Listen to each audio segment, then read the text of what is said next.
Okay, I'm going to continue on with some more practice, and I'm going to start with the general survey.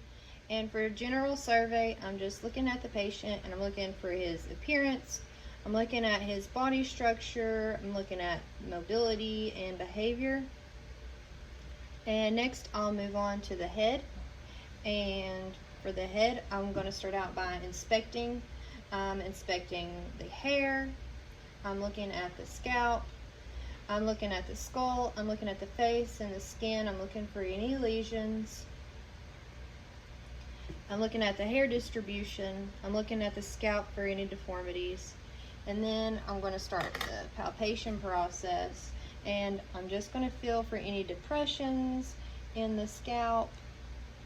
And I'm feeling of the contour of the head. I'm feeling of the distribution. I'm feeling for any lesions, for any scarring.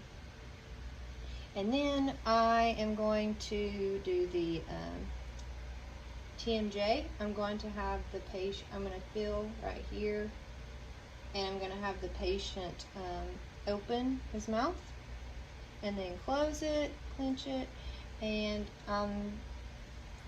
looking to see if the patient has any type of tenderness there. Also, while I'm here, I'm going to go ahead and test the cranial nerve 5, and I'm just going to have 5 and 7, and I'm just going to have the patient puff out his cheeks and then smile and frown. All right, thank you. And then after I palpated for the TMJ, now I'm going to move to the ears, and I'm going to do the tug test and see if the patient has any tenderness. And then I'm going to move on to the face, and I'm going to inspect the maxillary for any sinus, if the patient has any tenderness anywhere. And then I'm also going to palpate the nose. If the nose has any tenderness, I'm going to feel for any type of deviation. Then I'm going to move on to the neck. And for the neck, I'm looking at the trachea, I'm looking at the thyroid gland, and I'm looking for symmetry in any masses that I notice on the neck. And after that, I'm going to palpate. And for the palpation process, I'm going to be behind the patient, and I am going at the cartilage here, and I'm going to ask the patient to swallow and swallow one more time. Okay. And so there I'm feeling for any enlargement in any masses as I'm palpating the thyroid. Then I'm going to move on to the lymph nodes, and I'm going to palpate the lymph nodes, and we will start with the pre-articular, and then the post-articular, and then the occipital, and then you have the submental, or submandibular, and then submental. And then I would have the patient turn to the side, and I would be palpating the deep cervical chain for any enlargement. And then you have the supraclavicular,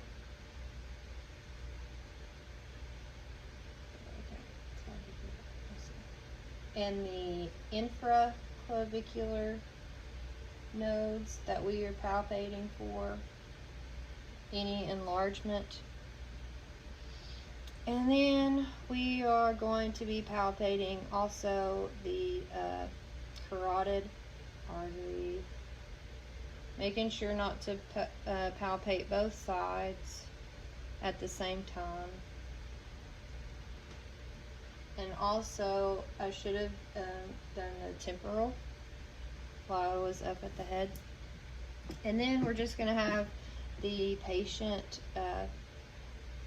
check for range of motion in the neck. So we're just going to have the patient look up with your head, and then look down with your head, and then look to the side, either side, and then the other side. And then can you touch your chin to your chest? Okay, great. And then we will have the patient do a little bit of a strength test, and can you move your head against my palm? Okay, and then the same thing. Great. Also, while we're here, we're going to have the patient do the shrug test. We're going to test for cranial nerve 11, and we're going to have the patient just shrug his shoulders against my resistance. Thank you. And now we will move on to the eyes. For the eyes, we will start out with the extraocular movements. And this will test for cranial nerves 3, 4, and 6. So I'm going to have you watch this, and I'm just going to have you look up. Do not move your head during this portion of the exam. Just follow it with your eyes. So we do up, down, then we go side, lateral, and then we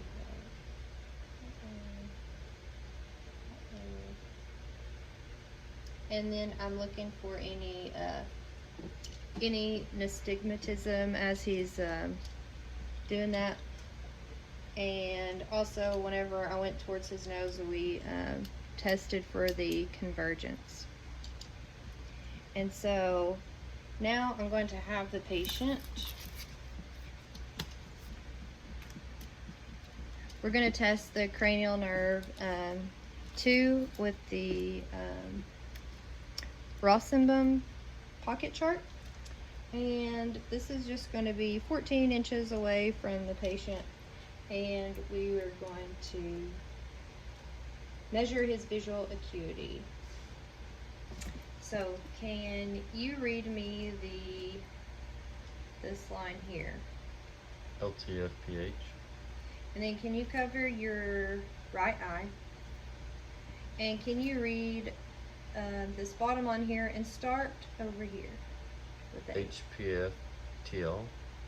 And then cover your other eye and read it from this line. LPFPH. Correct. And that was 2020. And now we're going to test for if the pupils are equal, round, and reactive to light. And here I'm just going to be I'm also inspecting and looking for any redness.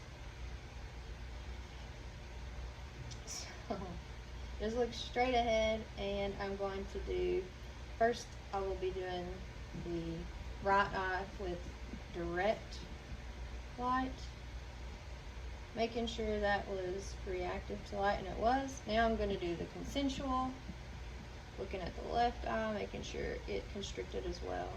Now we'll do the opposite eye, the same thing. We'll do direct first, constricted, and then we'll do the consensual, and that measured out. And so then we will do the ophthalmoscope.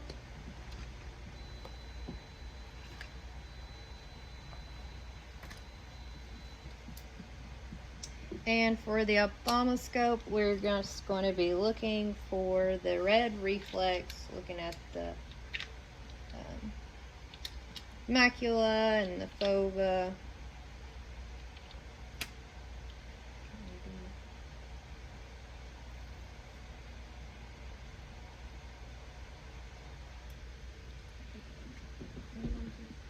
Parking around a little bit. I don't know if that's such a good idea. see. Okay. And then I'm going to be looking in his eye for the red reflex.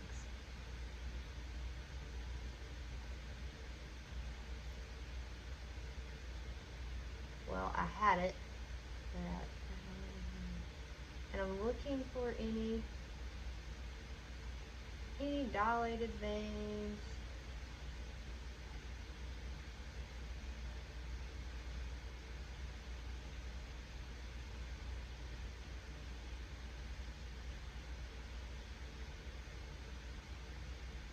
Looking for the red reflex.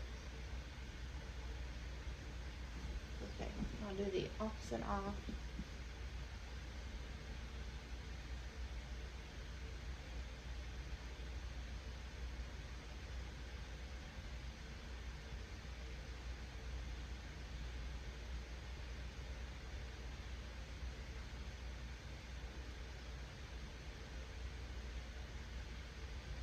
And looking for the red reflex in that eye as well.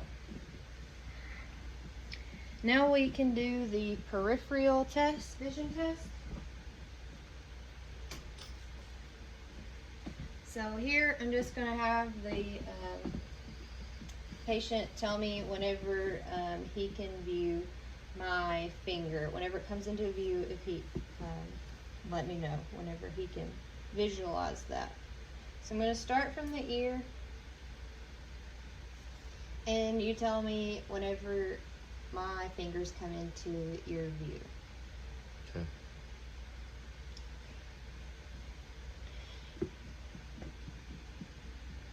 Now we can move on to the ears, the otoscope, and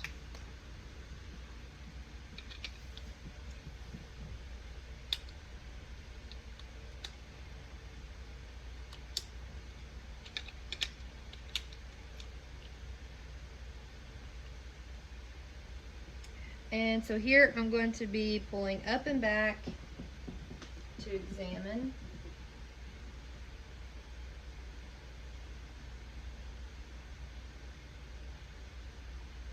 And I'm looking at the tympanic membrane, looking for the pearly white.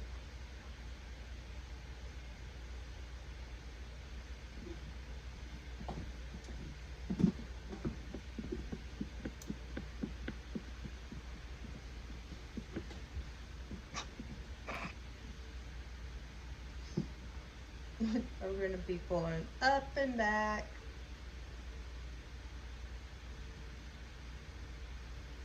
Examining.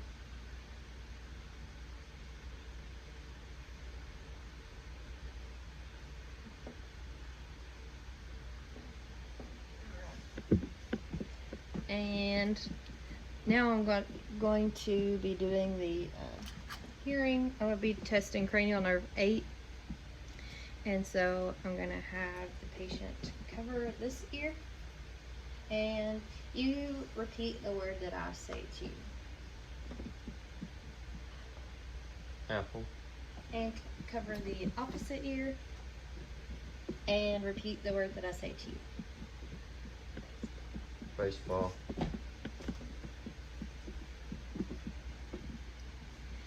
Now we are going to move on to the other test. We will do the Weber test, and whenever I place this on your forehead, you tell me which ear you can hear the best vibration out of.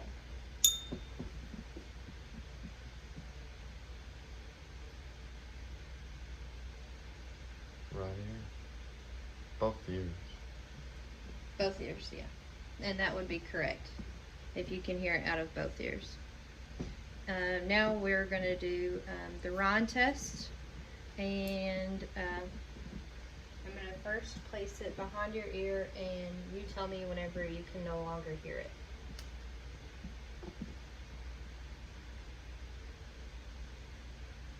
Can you hear the vibration? Mm-hmm.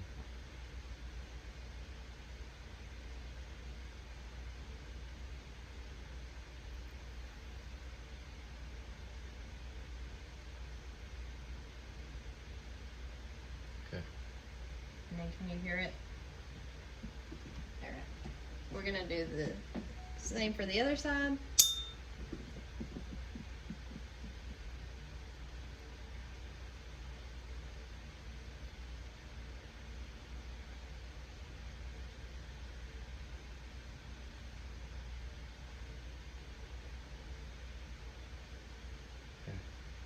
You're still here, and that would be the Ron test. And now for the nose, I would just be inspecting. Then I would do inspect for patency. So I'm just gonna have you occlude the right nostril with your finger like this, and then I'm gonna have you breathe in, and then the same thing on the other side. You can breathe out. Okay, and that just checks for patency. And then I can do the test for cranial nerve 1. And for that, I'm going to have him do a smell test. And for that, I'm just going to grab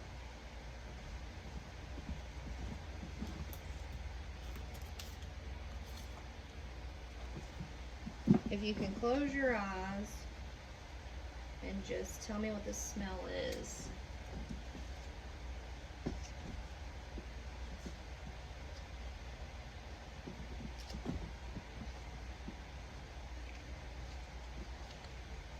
Okay.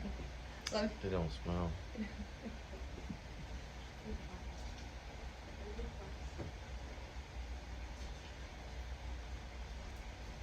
Alright. Close your eyes.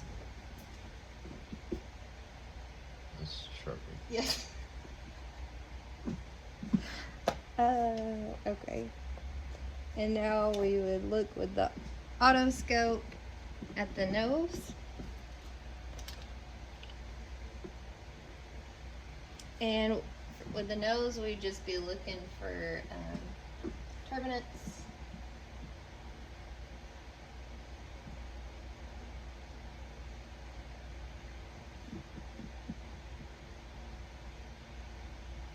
And we'd be looking,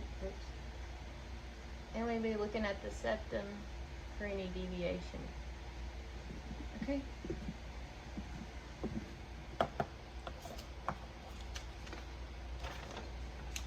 And then for the mouth, I would have the patient open his mouth, and I would use tongue depressor, and I would just be checking. This one has brighter light, so I'm just going to use this. I'm checking for the soft palate and the hard palate. I'm looking at the teeth. I'm looking at the gingiva, I'm looking at the tongue, and I'm looking for any caries that I see. And then I could also palpate the tongue if I had gloves, and I would feel for any enlargement or any masses. And now I'm going to test for cranial nerve 9.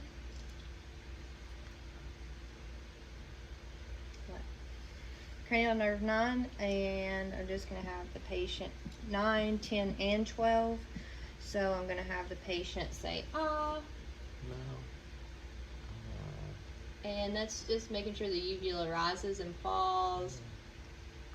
And then the gag reflex, which is 9. And then if you could stick out your tongue for me and move it from side to side. Okay, great. And now I am going to move on to the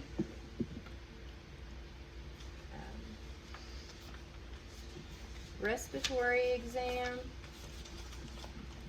And for the respiratory exam, we're going to have, do you mind to take off your shirt?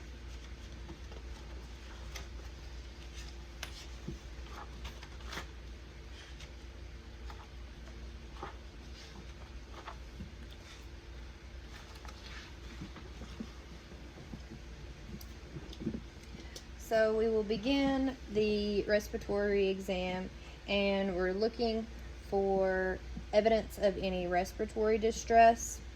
I'm observing the rate, and I'm observing the rhythm.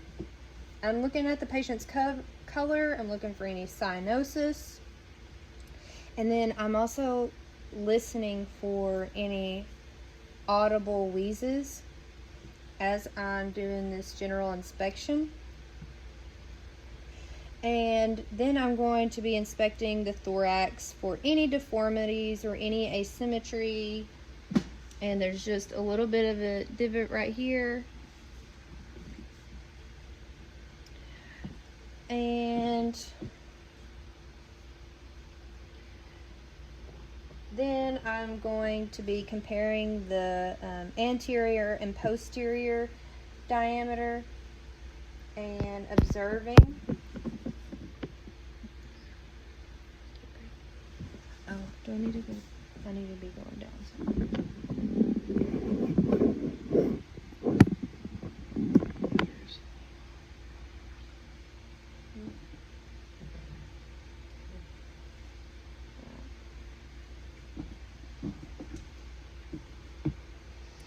And next, I'm just going to be listening to the patient's breath sounds.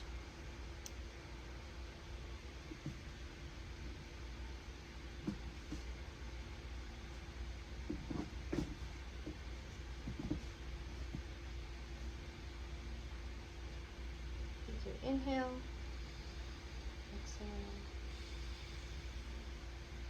inhale, exhale,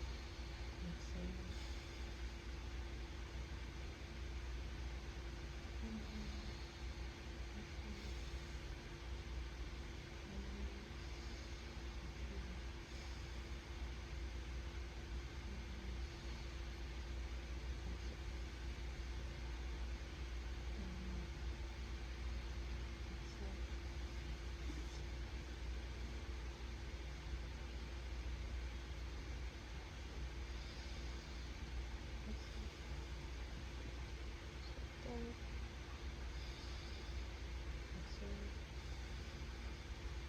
and there I'm listening for any adventitious breath sounds of the patient. And now I'm going to have the patient, if you could turn around.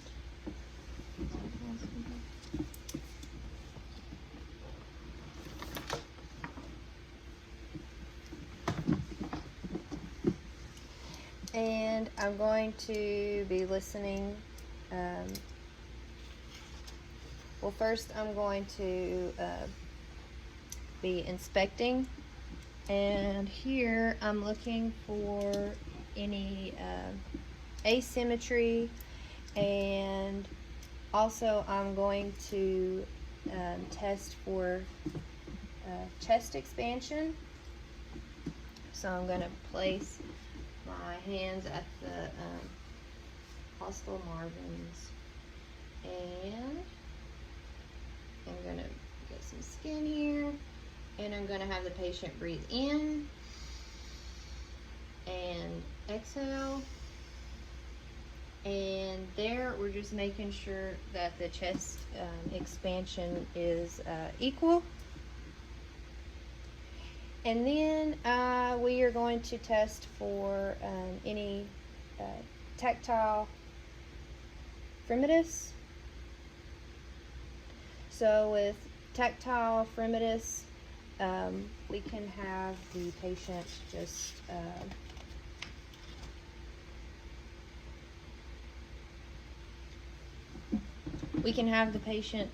say 99. 99. 99.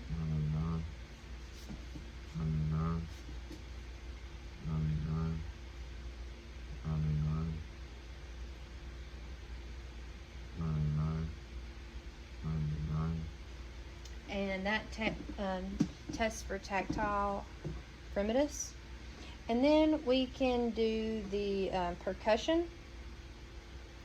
And we can start with the percussion, and we are looking for sounds, and we want to hear resonance as we are doing the percussion.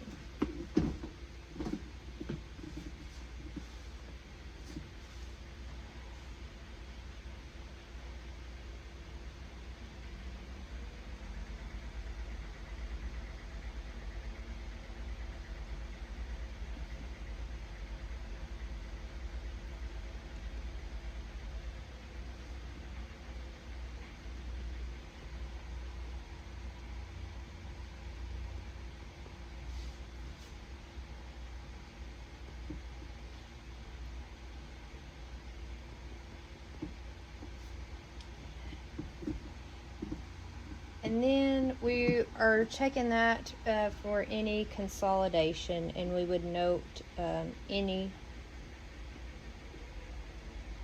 consolidation. And then we can percuss for excursion. So we can have the patient take an inhale.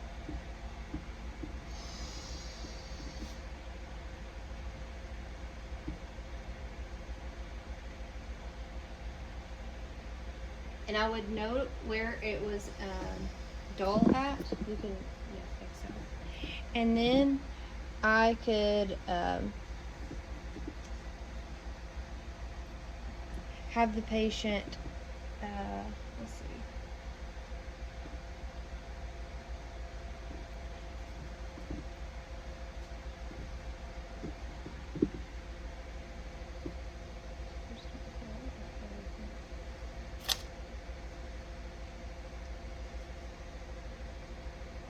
And then I'm going to, from below the scapula to the level of dullness.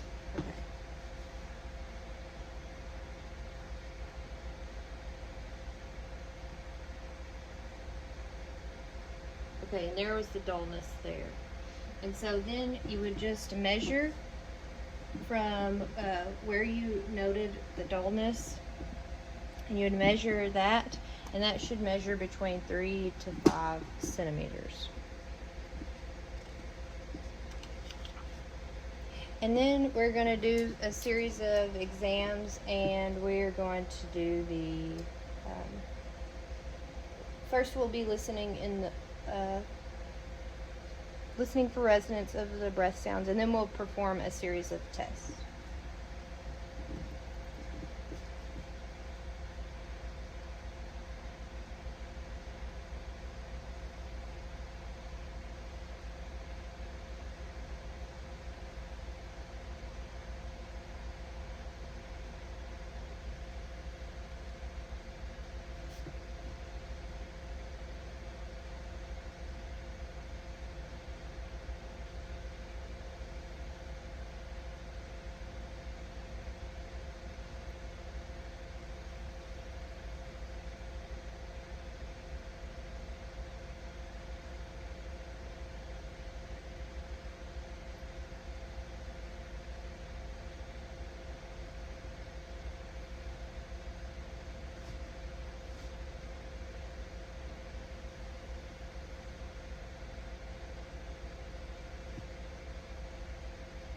Breath in.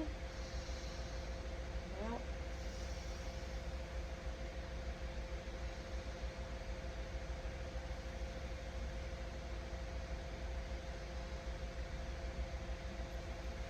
Okay. And now we can do the test, the voice test, and we are going to start with the bronchoscopy. And this is going to test for pneumonia. So I'm going to ask the patient if you will say 99 whenever you hear whenever you feel my stethoscope anywhere on your back. 99, 99, 99, 99, 99, 99, Okay, great. And so that should be muffled. If I was able to hear it clearly, then that would be some consolidation and maybe possibly pneumonia. Now we're going to do the agophony test, and I'm going to have the patient say the letter E. If I hear the an A sound, then that means there's consolidation in the lungs. If you could say E. E, E, E, E, E, E. Okay, great. And then the last test we can do the whisper test.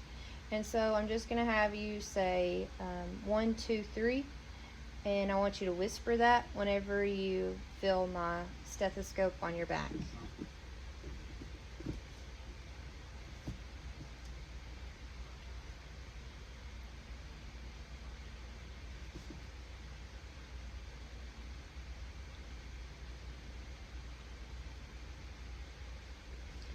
Okay.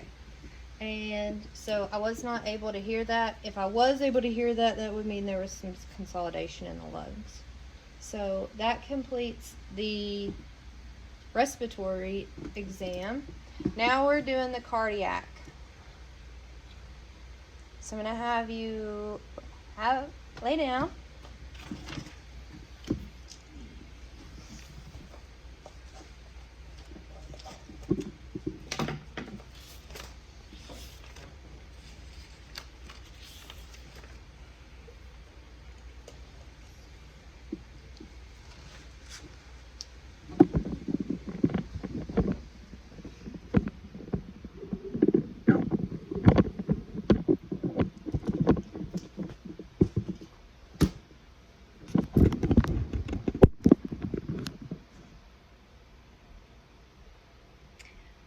And for the cardiac, I'm going to have the patient lie down, and at first I'm just inspecting for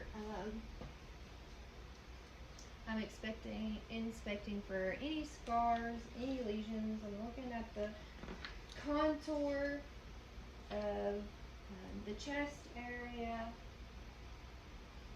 and I'm going to start by inspecting for any jugular venous pressure. And so I'm just looking for the pulsation, and there's the pulsation here, and then so notice that, and then I'm going to be looking for the PMI located around the 5th intercostal space. I'm looking for that pulsation right here, and I've palpated it, and I've also palpated the JVP, I've palpated the carotid. And then at this point, I could measure the JVP, and I could measure it and make sure. I could take a flat edge and measure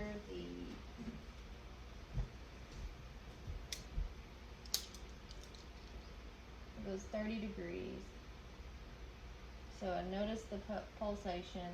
Then I would take the ruler, and I could measure.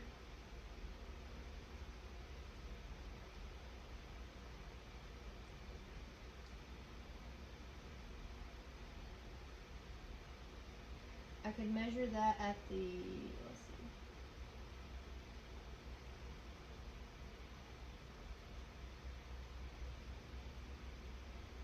the sternal angle. And so we want to make sure that it's measuring. Let's see, measuring less than 3, and it is measuring less than 3 centimeters. Then I would want to, as I'm also palpating, I could assess the amplitude of the carotid, and I could feel for any thrills.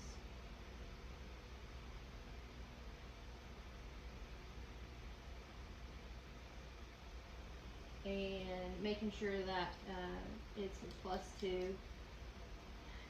then I could, I've already palpated the PMI. I found it when we palpated that which was in the fifth intercostal space. And then we can look and we can palpate areas so that we can listen to them later on. So first we can do the aortic, and that's going to be in the second intercostal space. So you would just count.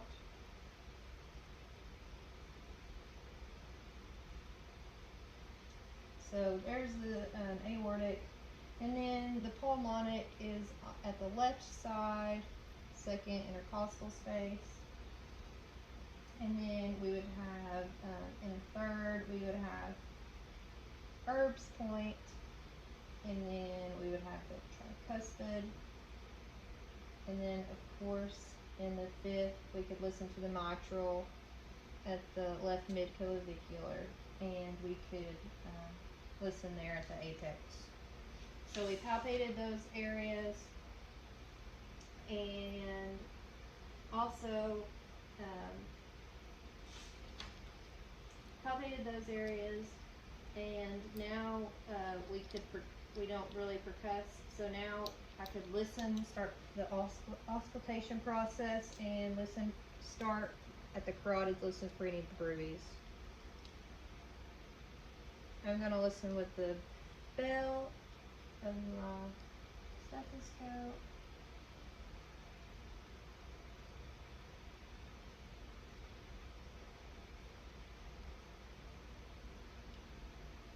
Also, I don't think I listened to the trachea while I was doing the respiratory exam, so I could go ahead and listen to that.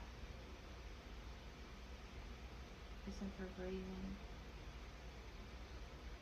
And now I can start listening in those areas that we palpated for just a second ago that we noted, and we can listen to the heart sound. So the second intercostal space.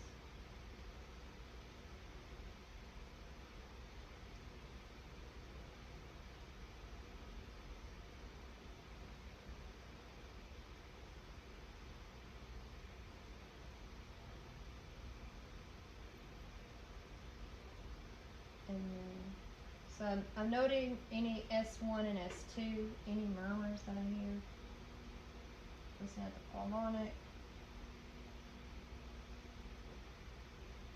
Erb's point. Tricuspid.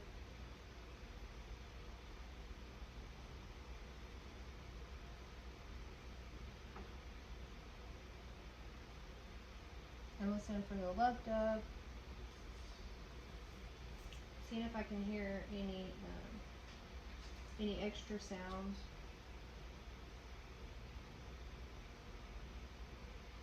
And then I'm going to have the patient roll to your side just a little bit and raise up your arm. I'm still listening at the apex. I'm going to listen with the bell. I'm going to note any S3s, S4s. And I do not hear any.